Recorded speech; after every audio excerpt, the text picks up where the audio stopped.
everyone, how's it going? Forrest here, again with another installment of my complete analysis of all 389 Bach chorale harmonizations. Today we're looking at Ich freue mich in dir, which translates to I rejoice in you. This is a pretty straightforward chorale, not too many difficulties in the analysis. A very delightful chorale to analyze at the end of a long day, so let's take a look at it. Two sharps in the key signature. We start and end on D major. I'm also looking ahead and noticed that some of the fermatas, and what's happening here? Oh goodness. I don't want to waste the paper, but we'll go ahead and add some fermatas in it where the cadences are supposed to be. One right there. One right there. Oh goodness, how embarrassing. One right here. I guess 4 because of the way that I'm notating. And 4 right here. Okay, why did only 2 make it in? That's so odd. Anywho, we're starting on a D major chord. We have 3 passing tones. Is that analyzable? E, A, C sharp, and G. Ah, it is. That would be a 5-7 chord in second inversion, A7 over E. Then we have F sharp, A, D, and A. That is a D major triad in first inversion. G, G, D, and B, a root position G major triad or a 4 chord. A, D, and A. It's kind of an interesting chord, but I think you might be able to surmise that this D is a 4 suspended over the A, and really this is just a big 5 chord. And this first cadence we're coming up to is an imperfect authentic cadence. And I've talked about how cadential formulas can be a little bit more interesting when it comes to imperfect authentic cadences. So we have some counterpoint going on in the alto, and really this is just a big 5 chord that turns into 5-7 on beat 4 because we have the G as a passing tone here. And we also have another, we have another non-chord tone here, which is an anticipation before we cadence on 1. And remember, it's imperfect authentic because the tonic's not in the soprano or in the melody. Okay, moving ahead, we have at the end of the section a perfect authentic cadence in the key of B minor, and I think we see the B minor movement immediately. So I think that this, starting on this beat right here, we're moving from D major to B minor, and this D major triad, D, A, F sharp, and A, is now a 3 chord. And then we can call the subsequent chords what they are in the key of B minor. So D, E, G sharp, and B. You might think that this is like 5 of 5 in the key of A, but this is actually a byproduct of the melodic minor scale. This is actually an E7 chord over D, which would be 4, 4, 2. I can't say that I've come across any 4, 4, 2 chords in the key of, or really in any of the Bach chorales, but the way that the voice leading is moving, it's just the voicing he chose. It's very interesting. But let's see where it goes. It goes to C sharp, E, A sharp, and C sharp. That's A sharp diminished over C sharp, which would be a 7-6 chord. So 4 going to 7 is what we would expect via the cycle of fifths, falling fifths. And then 7 probably goes to 1. B, F sharp, B, and D, which is our tonic triad in the key of B minor. Okay, we have a passing tone in the bass, and then we have D, B flat, D, B, G, and D. That would be a G major chord over D, which would be 6-6-4. Very interesting.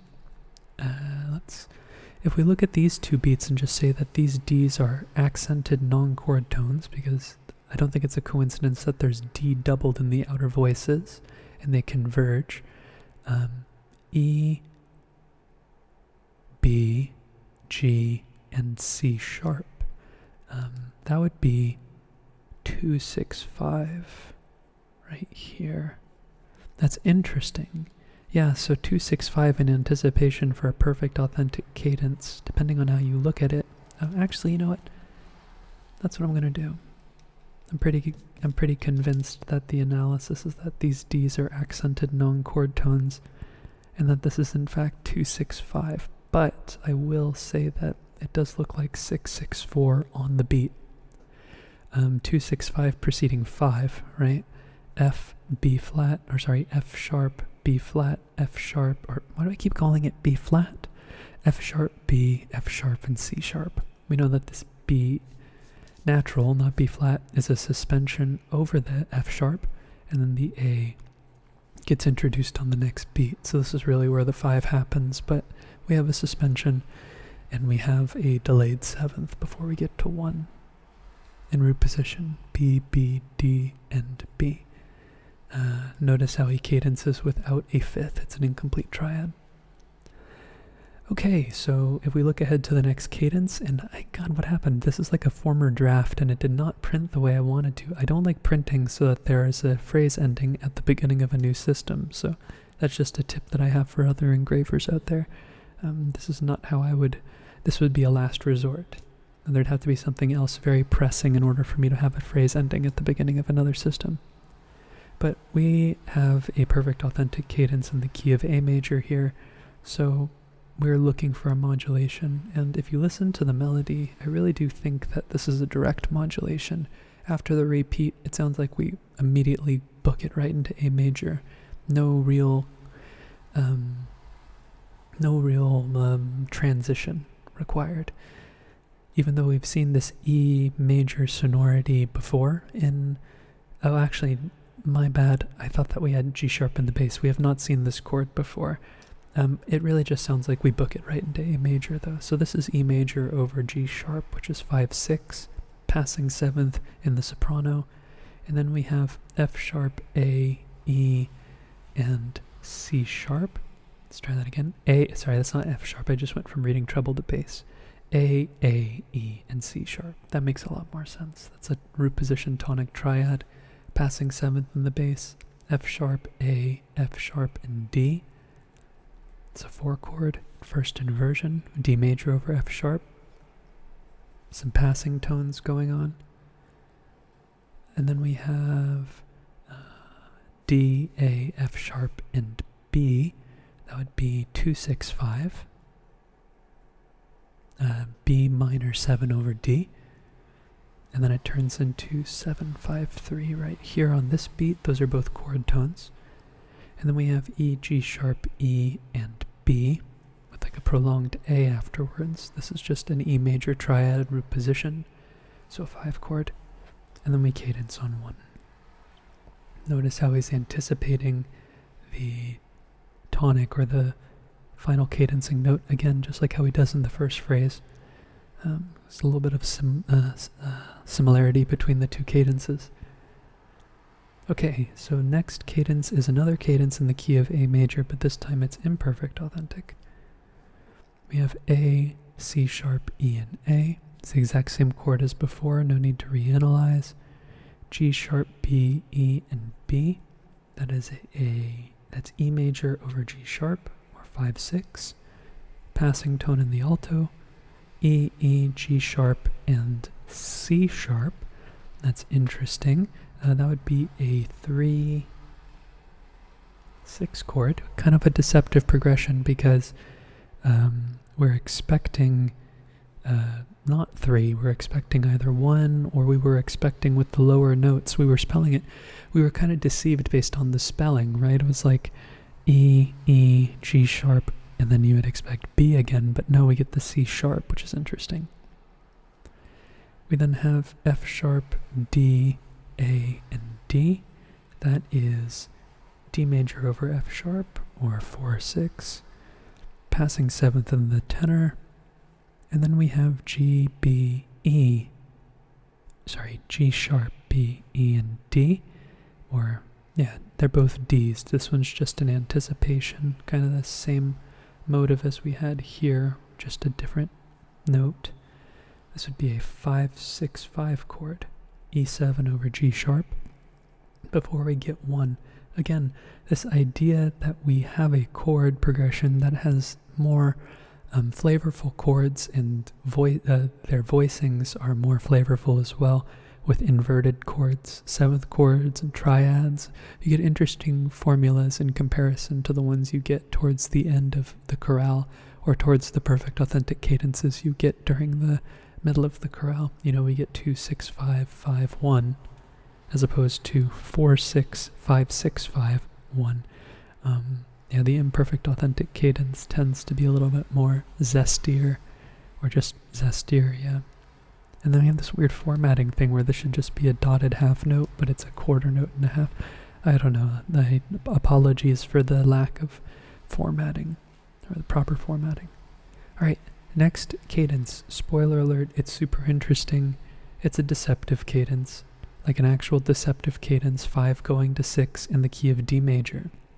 And we notice we have the G natural on the immediate following beat after the cadence. I reckon that this A is a common chord. It's now 5 in the key of D major.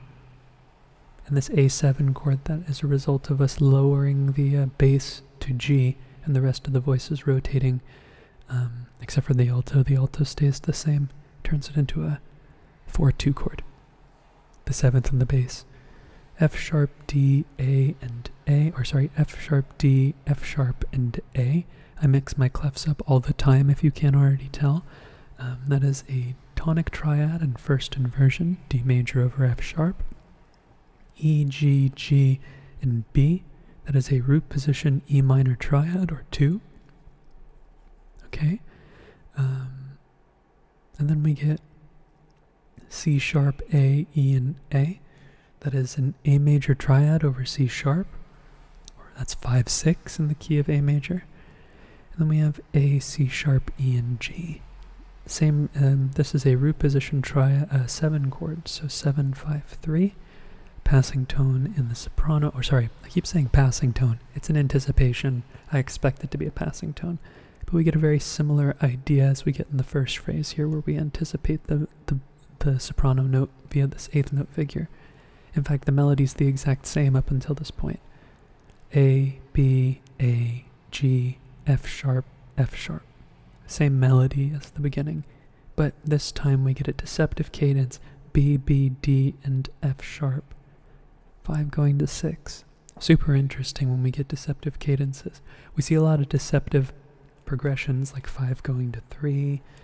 And we see lots of deceptive progressions in Bach's music, but it's really interesting when we actually get a deceptive cadence.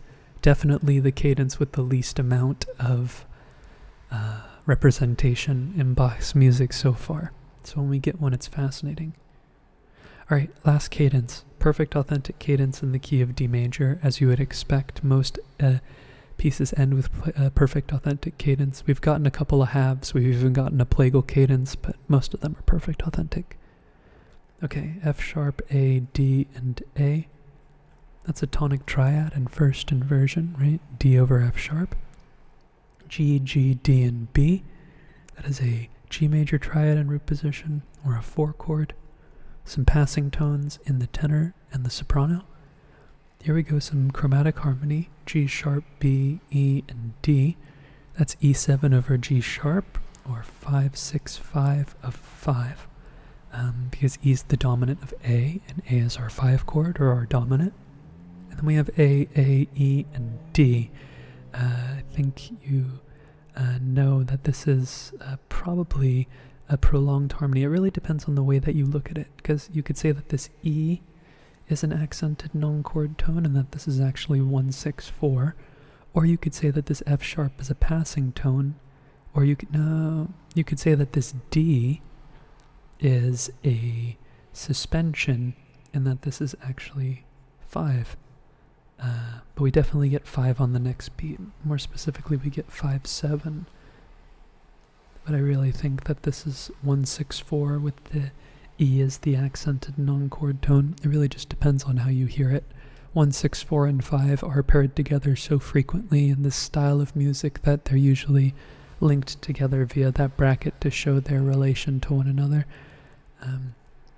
Before with the cadence on the tonic, D, A, F sharp, and D. Okay, that was today's analysis. All in all, pretty straightforward. I'd say the deceptive cadence was really delightful. The D should stand for delightful, as opposed to deceptive in this case, because it was really refreshing to see that cadence. What wasn't refreshing is the way the score formatted. Apologies if it made it hard for some of you to read, but I went back and added the fermate and I tried to make do without having to waste paper, because I already have to print 2 pages a day. It can get out of hand very quickly. But all in all the harmony functioned the way that I was supposed to. No strange or angular progressions, really. I'd say maybe one of the crunchier progressions is the dominant 4-2 going to 7-6. It's a pretty crunchy progression with the upward melodic minor motion in B minor. That was pretty interesting. But all in all, really, this was just a Bach clinic, just putting on the way that chords want to go from one to the next. Okay, that was today's analysis and my wrap-up. I hope you enjoyed the video. Thank you for watching the video. Thank you for supporting my channel, and I'm looking forward to tomorrow's analysis as well. I hope you take care.